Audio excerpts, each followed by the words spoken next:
इतका सुंदर कार्यक्रम आखला होता महाशिवरात्रीचा। तरी मी विचारच करत होते की आपण इतकं सगळं छान ठरवलंय खरं, पण आपण ह्या दैवी अपशकुनी कुटुंबाला इथं बोलावतोय म्हणजे काहीतरी अघटित तर घडणार नाही ना। आजचा महाशिवरात्रीचा हा कार्यक्रम आपल्या गाडे पाटील घराण्यासाठी अत्यंत महत्वाचा आहे, हे 1000 वेळा मी मनावरती सगळ्यांच्या बिंबवून देखील।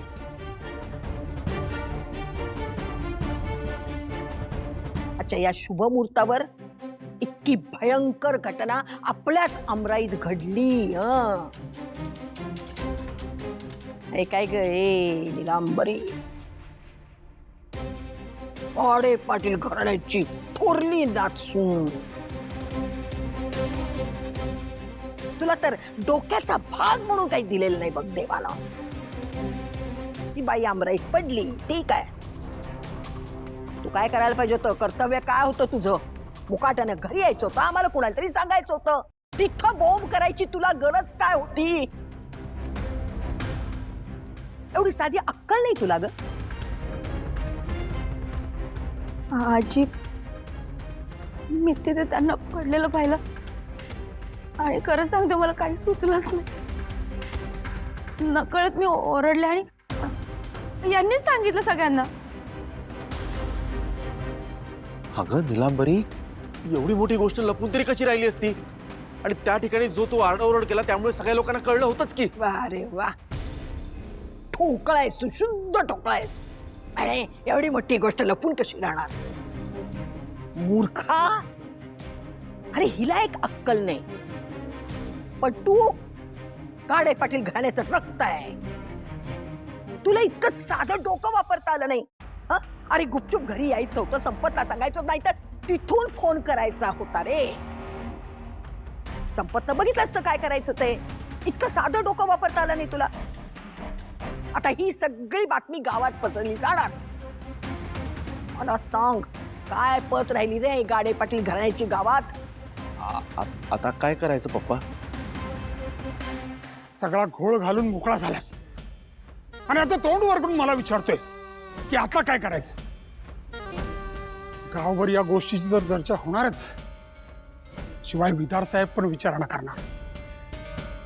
ए सुंभासारखं खाली मान घालून उभे का राहिलाय?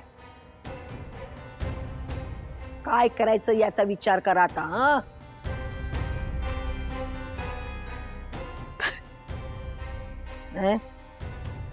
काय ग हो गाडे पाटील घराण्याच्या सुनबाई, तुम्हाला मुसमुसाला काय झालं? एवढ्या शुभ दिवशी असं काहीतरी घडलं, मला खूप भीती वाटते आता। आता भीती वाटून काय उपयोग होणार आहे? विचार करायची वेळ आहे ही, नाहीतर अख्खं गाडे पाटील घराणं रस्सा तळाला जाईल, समजलं? ए तुला इथं रडायचंच असेल ना तर इथं रडू नकोस, जा तुझ्या खोलीत आणि पाहिजे तेवढं रडत राहा। आमच्या डोक्याला उगाच त्रास देऊ नकोस।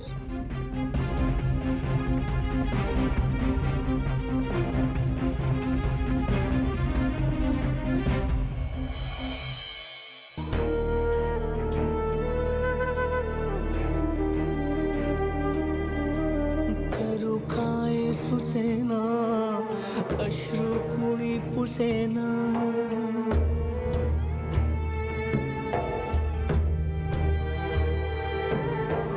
करू काय सुसेना अश्रु कुणी पुसेना, हा तुझा बोला मला सोसवेना, तू जीव प्राण माझे, तू सर्व भान माझे, तुझ्या एका हाकेसाठी जुरे जीव माझा।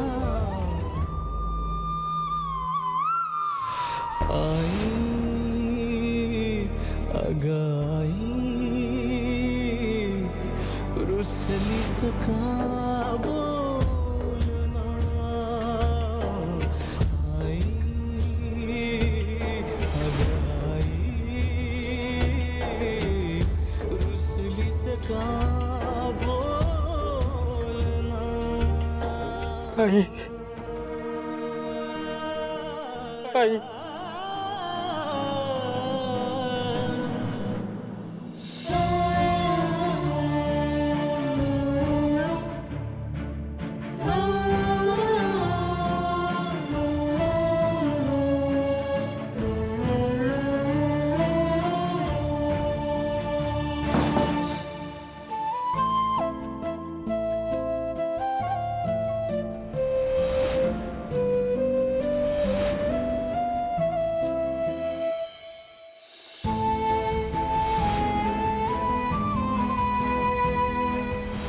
विश्व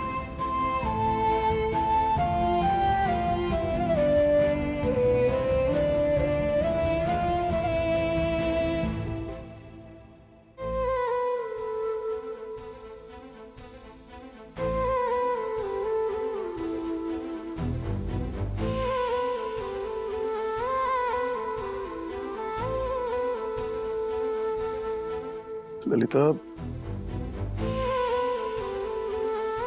तुम्ही असं नाही करू शकत.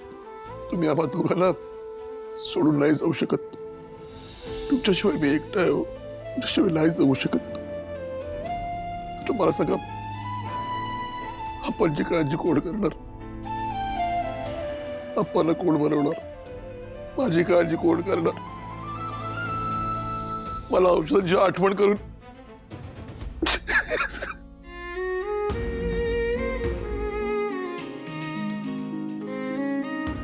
विश्वाचं लग्न जवळ ठेपलंय.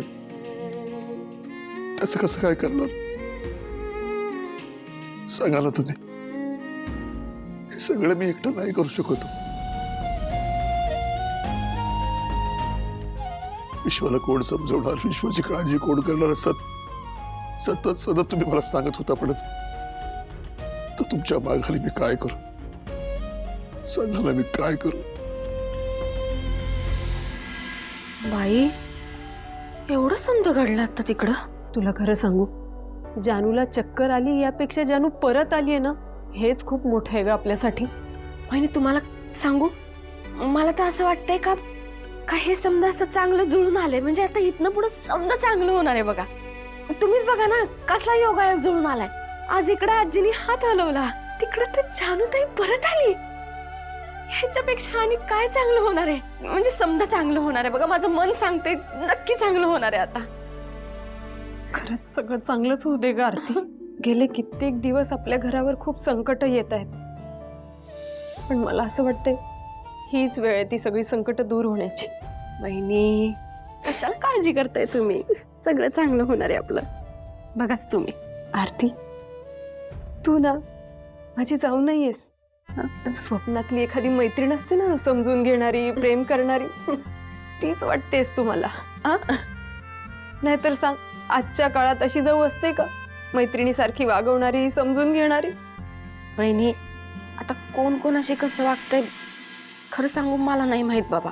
पण माझं सांगायचं झालं तर आता कसं असते बघा, आपल्यावर भरभरून प्रेम करणारी माणसं भेटली, त्यामुळे आपल्याला पण प्रेमच करावंसं वाटतंय ना त्यांच्यावर.